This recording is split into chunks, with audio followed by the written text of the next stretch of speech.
Hey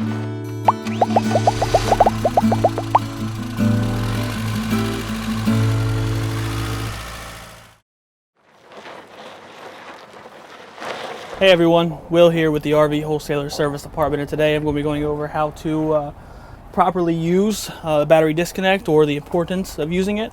So this right here is your 12 volt battery disconnect. This comes in many shape sizes. They all kind of do the same thing. So as of right now, we're in the off position. As you can see, they're pointing up right there, or green is to go.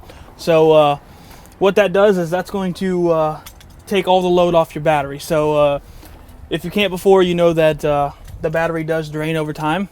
There are things inside your unit that are not going to be able to shut off, like your liquid propane, carbon monoxide detectors, if they are in line, which most of the new units are. Things like that don't shut off. They're designed to be on full time. So little draws like that will kill the battery over time. So what you do is, once you are done for the season, gets a little cold outside, you're ready to park it. What you do is you just turn to the off position. Like I said, that's going to take all the load off your battery. If you do not have a battery disconnect, to accomplish the same thing, all you need to do is disconnect your actual battery itself. So if you just disconnect it from the power source, pull the wires off of it.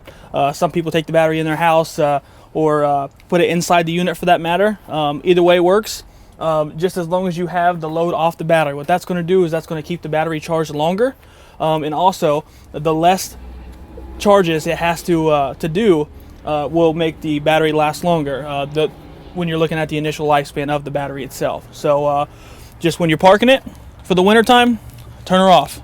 Once you get back in the season, either put the battery back on or turn the disconnect back on, and you're good to go. Any other questions, just give us a call at 877-877-4494.